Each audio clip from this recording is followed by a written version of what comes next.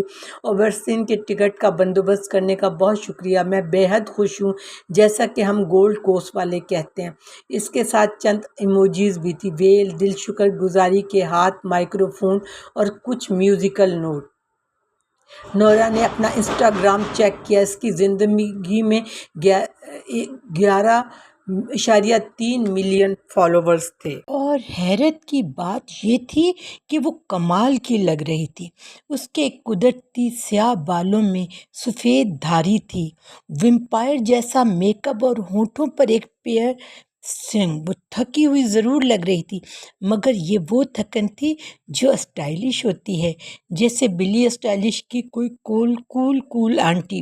اس نے ایک سیلفی لی اور دیکھا کہ وہ ان زیادہ سٹائل شدہ اور فلٹر شدہ تصویروں جیسی نہیں لگ رہی جو اس کے فیڈ میں میگزین شوٹس کے لیے لی گئی تھی، پھر بھی وہ ان سے کہیں زیادہ کول نظر آ رہی تھی جتنا اس نے کبھی تصور کیا تھا۔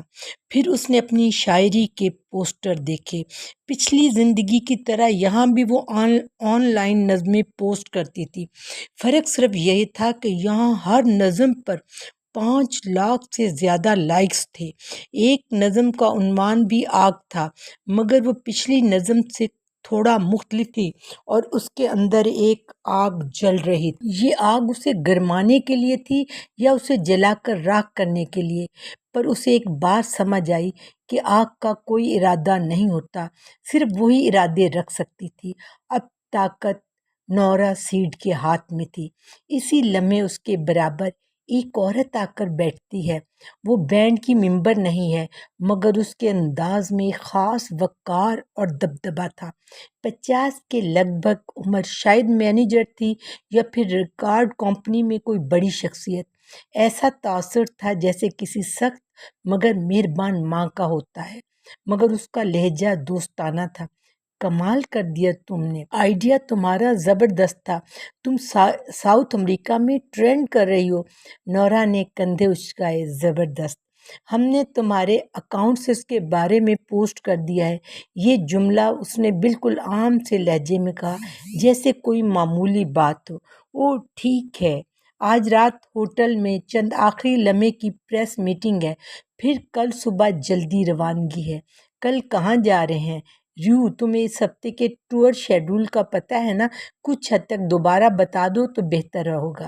عورت نے نرمی سے مسکراتے ہوئے ایک لمبی سانس لی، جیسے نورا کی لا علمی کوئی انوکھی بات نہ ہو۔ ٹھیک ہے، کل ریویو، وہاں 2 راتیں، پھر برازیل کا آخری شو پورٹو لیگریس کے بعد سینٹیاگو، چلی، بیونس آئرس، پھر لیما اور ساؤتھ امریکہ کا آخری مرحلہ ہوگا۔ پھر اگلے ہفتے ایشیا کا آغاز ہوگا، Japan, Hong Kong, Philippines, Taiwan, Peru. ہم پیرو میں بھی بہت مشہور ہیں۔ نورا، تم تو پہلے بھی پیرو جا چکی ہو، یاد ہے نا؟ پچھلے سال تو وہ لوگ پاگل ہی ہو گئے تھے، پورے 15,000۔ وہی جگہ ہے، ریس کورس۔ ہاں مجھے یاد آیا، بہت زبردست رات تھی، واقعی سب کچھ بہت زبردست، جو اس زندگی کا احساس دلاتا تھا۔ نورا نے سوچا، ایک بڑا ریس کورس، لیکن وہ نہیں جانتی تھی کہ اس تمثیل میں وہ گھوڑا تھی یا جوکی۔ روی نے جوانا کے کندھے پر ہاتھ رکھا۔ جوانا، وہ پوسٹ کارڈ کل کس وقت ہے؟ او غلطی ہو گئی، دراصل وہ آج رات ہے، وقت کا حساب، معذرت بتانا بھول گئی، لیکن انہیں صرف نورا سے بات کرنی ہے، تم چاہو تو جلدی سو سکتے ہو۔ روی نے کندھے اچکائے، بے دلی سے کہا، ہاں ٹھیک ہے۔ جو نے ہلکی سی آہ بھری، میسیجز کو قصوروار مت ٹھہراؤ، حالانکہ تمہارے لیے یہ کوئی نئی بات نہیں ہے۔ نورا نے ایک بار پھر سوچا کہ اس کا بھائی کہاں ہے، مگر جوانا اور روی کے درمیان تناؤ دیکھ کر اسے ایسا کچھ پوچھنا مناسب نہیں لگا جو اسے پہلے سے معلوم ہونا چاہیے تھا، لہٰذا اس نے کھڑکی سے باہر دیکھنا شروع کر دیا۔ چار رویا ہائی وے پر چلتی کوچ، ارد گرد گاڑیاں، ٹرکوں اور موٹر سائیکلوں کی سرخ بریک لائٹس اندھیرے میں کس طرح دمکتی آنکھوں کی طرح جھلملا رہی تھیں۔ دور فلک بوس عمارتیں جن میں ادھر ادھر چھوٹی چھوٹی روشن کھڑکیاں تھیں، اور پس منظر میں گرم مرطوب رات کا تاریک آسمان جس پر گہرے بادل چھائے ہوئے تھے۔ ہائی وے کے دونوں اطراف درمیان میں سائے میں ڈوبے درختوں کی قطاریں ٹریفک کو دو سمتوں میں بانٹ رہی تھیں۔ اگر وہ کل رات تک اسی زندگی میں رہی تو اسے ایک مکمل کنسرٹ پرفارم کرنا ہوگا جس کے زیادہ تر گانے وہ جانتی بھی نہیں تھی۔ اس نے سوچا، کیا وہ سیٹ لسٹ اتنی جلدی سیکھ سکتی ہے؟ اسی لمحے فون بجا۔ ویڈیو کال تھی۔ کالر کا نام تھا ریان۔ جوانا نے اسکرین پر نظر ڈالی اور ہلکی مسکراہٹ کے ساتھ کہا، تمہیں یہ کال ضرور لینی چاہیے۔ نورا نے کال ریسیو کر لی، حالانکہ اسے ذرا بھی اندازہ نہیں تھا کہ یہ ریان کون تھا۔ اسکرین پر تصویر کچھ دھندلی تھی، پہچاننا مشکل تھا۔ پھر اچانک وہ چہرہ واضح ہو گیا، ایک ایسا چہرہ جو وہ فلموں میں اپنی سوچوں میں بے شمار بار دیکھ چکی تھی۔ ہائے بیبی، بس ایک دوست سے حال چال پوچھ رہا ہوں، ہم اب بھی دوست ہیں نا؟ یہ آواز بھی جانی پہچانی تھی، امریکن لہجہ، دلکش، پرکشش، مشہور، ہلکی سی سرگوشی سنائی دی۔ جمانہ کسی اور سے کہہ رہی تھی، وہ ریان بیلی سے فون پر بات کر رہی ہے۔ ریان بیلی، جیسے کہ وہی ریان بیلی جو اس کی سوچوں میں بسا تھا، جہاں وہ دونوں ایک بھاپ سے بھرے ویسٹ ہالی ووڈ کے گرم پانی کے حوض میں بیٹھ کر افلاطون اور ہائیڈگر پر بات کرتے تھے۔ نورا، تم سن رہی ہو؟ تم مجھے کچھ خوف زدہ لگ رہی ہو۔ ہاں ہاں، اس نے ہیلو کہا۔ اندازہ لگاؤ میں کہاں۔ وہ کچھ سمجھ نہیں پائی کہ اس کو کیا جواب دے۔ بات ٹیپ کہنا بالکل نامناسب لگ رہا تھا، لیکن مجھے اندازہ نہیں۔ اس نے فون کا کیمرہ گھمایا۔ ایک وسیع و شاندار ولا، روشن فرنیچر اور ایک شاندار فرش، ایک چارپائی والا بڑا بستر جس پر مچھردانی پڑی ہوئی تھی۔ میکسیکو، اس نے میکسیکو کو ایک زبردستی کے ہسپانوی لہجے میں ادا کیا، ایس کو ایچ کی طرح بولتے ہوئے۔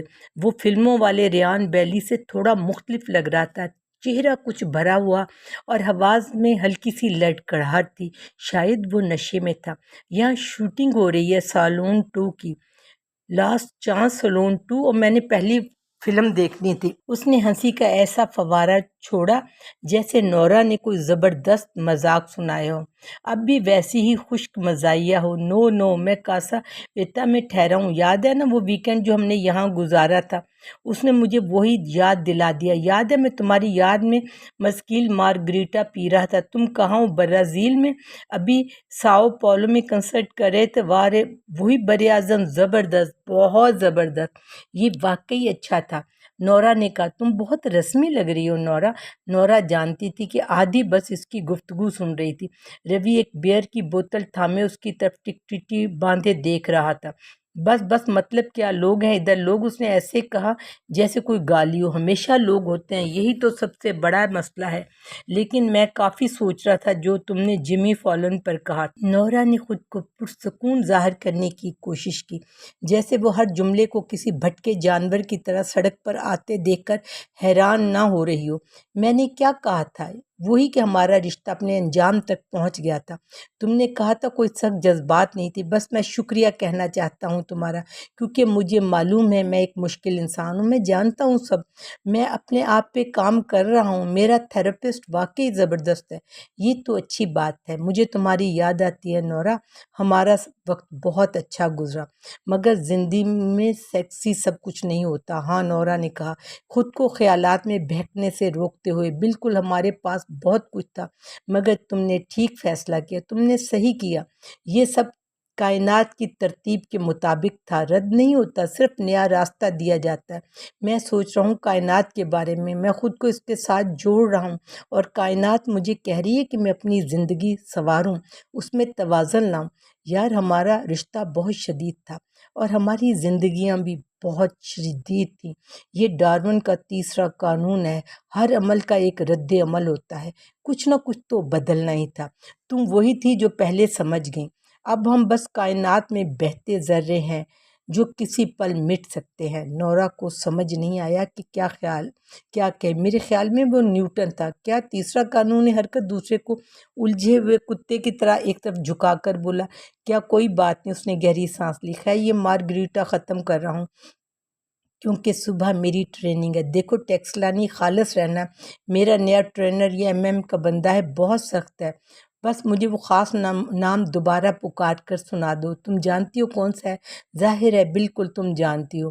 نورا نے ذہن میں ہر ممکنہ نام کھنگالا۔ رائی، بریڈ، افلاطون نہیں کہہ سکتی۔ لوگ ہیں۔ نورا نے دکھاوا کے لیے آس پاس دیکھا۔ بالکل لوگ ہیں۔ تم جانتے ہو اب کہ ہم اپنی زندگیوں میں آگے بڑھ چکے ہیں۔ یہ کچھ نامناسب سا لگتا ہے۔ وہ اداسی بھری مسکراہٹ کے ساتھ بولا، سنو میں LL کے آخری شو کے لیے وہاں ہوں گا، فرنٹ رو، اسٹمپس سینٹر۔ تم مجھے روک نہیں سکو گی، سمجھ آیا؟ یہ تو بہت پیارا ہے، ہمیشہ کے دوست۔ جب بات ختم ہونے کو تھی تو نورا کو اچانک سوال کرنا یاد آیا، کیا تم واقعی فلسفے میں دلچسپی رکھتے تھے؟ ریان نے شرابی ڈکار لی۔ یہ حیرت انگیز تھا، ایسا ہونا تھا کہ ریان بیلی ایک عام انسان تھا، ایک ایسا جسم رکھتا تھا جو گیس پیدا کر سکتا تھا۔ کیا فلسفہ؟ برسوں پہلے جب تم دی اینتھز میں افلاطون کا کردار ادا کر رہے تھے، تم نے ایک انٹرویو میں کہا تھا کہ تم فلسفے کا بہت مطالعہ کرتے ہو۔ میں زندگی پڑھتا ہوں، اور زندگی خود ایک فلسفہ ہے۔ نورا کو اس کی بات کچھ سمجھ نہیں آیا، مگر دل کی گہرائیوں میں وہ اپنی اس متبادل ذات پر فخر محسوس کر رہی تھی جس نے ایک A-لسٹ فلمی ستارے کو چھوڑ دیا تھا۔ میرا خیال ہے تم نے اس وقت کہا تھا تم مارٹن ہائیڈگر کو پڑھتے ہو۔ مارٹن ہائیڈگر کون ہے؟ یہ شاید پریس کی بکواس تھی، تم جانتی ہو بندہ ہر قسم کی باتیں کہہ دیتا ہے۔ ہاں بالکل، الوداع ریان۔ وہ چلا گیا، اور جوانہ مسکراتے ہوئے نورا کو دیکھ رہی تھی بغیر کچھ کہے۔ جوانہ میں کچھ استادانہ اور تسلی بخش بات تھی۔ نورا نے سوچا کہ شاید یہ اس متبادل زندگی میں اسے جوانہ پسند تھی، لیکن پھر اسے یاد آیا کہ اسے اس ہینڈ کی طرف سے ایک پوڈ کاسٹ کرنا تھا جس کے 50% اراکین کے نام بھی اسے معلوم نہ تھے، اور نہ ہی ان کے آخری البم کا نام، نہ ہی کسی البم کا۔ بس ایک شاندار ہوٹل کے سامنے گاڑی رکی، فینسی گاڑیاں، سیاہ شیشے، پریوں جیسی روشنیوں میں لپٹے کھجور کے درخت جیسے کسی اور سیارے کی عمارت۔ یہ پہلے ایک محل تھا، جوانہ نے بتایا، ایک نامور برازیلی معمار نے اسے ڈیزائن کیا تھا۔ مجھے نام یاد نہیں آ رہا۔ اس نے تلاش کیا۔ آئسکر نیمائر، اس نے کچھ لمحوں بعد کہا، جدیت پسند، مگر یہ اس کے دوسرے کاموں سے زیادہ شاہانہ ہے، برازیل کا بہترین ہوٹل۔ پھر نورا نے لوگوں کی ایک چھوٹی سی بھیڑ دیکھی جو ہاتھ بڑھا کر اپنے فون تھامے ہوئے تھے جیسے کشکول لیے ہوئے بھکاری، اس کی آمد کی ویڈیو بنا رہے تھے۔ تم سب کچھ حاصل کر سکتے ہو اور پھر بھی کچھ محسوس نہ کرو۔ سوچنا حیران کن تھا کہ یہ زندگی اس کی دیگر زندگیوں کے ساتھ متوازی چل رہی تھی، جیسے کسی سر میں ایک اور نوٹ۔ نورا کو یقین کرنا مشکل لگ رہا تھا، جب ایک زندگی میں وہ کرایہ دینے کے لیے جدوجہد کر رہی تھی تو دوسری وہ پوری دنیا میں سنسنی پھیلا رہی تھی۔ چند مداح جنہوں نے اسے ٹور بس کو ہوٹل پہنچتے ہوئے فلمایا تھا، اب آٹوگراف کے انتظار میں کھڑے تھے۔ انہیں بینڈ کے باقی ارکان کی زیادہ پرواہ نہیں تھی، بس وہ نورا سے ملنے کے لیے بےتاب تھے۔ جب وہ کنکروں پر چلتی ان کی طرف بڑھی تو اس نے ایک لڑکی کو دیکھا جس کے جسم پر ٹیٹو تھا، اور یہ ایسا لباس پہنا تھا جیسے 1920 کی دہائی کی ایک فلاپر لڑکی کسی سائبیرین پنک جنگ میں جا پھنسی ہو۔ اس کے بال بالکل نورا کی طرح بنے ہوتے، حتیٰ کہ سفید لکیر بھی ویسی تھی۔ نورا نورا ہیلو، ہم تم سے محبت کرتے ہیں ملکہ، برازیل آنے کا شکریہ۔ نورا تم زبردست ہو، تم ملکہ ہو، تم کوئین آف سنگنگ ہو۔ پھر ایک نعرہ شروع ہو گیا، نورا نورا نورا۔ ایک ناقابل شناخت تحریروں میں وہ آٹوگراف دے رہی تھی۔ ایک نوجوان لڑکے نے اپنی ٹی شرٹ اتار دی اور اس کے کندھے پر دستخط کرنے کو کہا۔ یہ ٹیٹو کے لیے، اس نے کہا۔ واقعی نورا نے حیرانگی سے اس کے جسم پر اپنا نام لکھا۔ یہ میری زندگی کا سب سے بہترین لمحہ ہے، وہ پرجوش انداز میں بولا۔ میرا نام فرانسسکو ہے۔ نورا کو حیرت ہوئی کہ اس کی جلد پر ایک مارکر سے لکھا گیا نام کسی کی زندگی کا سب سے بڑا لمحہ کیسے ہو سکتا تھا۔ تم نے میری زندگی بچائی، بیوٹیفل اسکائی نے میری جان بچائی۔ وہ گانا بہت طاقتور ہے۔ واہ واہ، بیوٹیفل اسکائی۔ تم بیوٹیفل اسکائی کو جانتے ہو؟ مدح ہنسی سے بے قابو ہو گیا۔ تم بہت مزاحیہ آئی، اسی لیے تو میری آئیڈیل ہو۔ میں تم سے بے حد محبت کرتا ہوں۔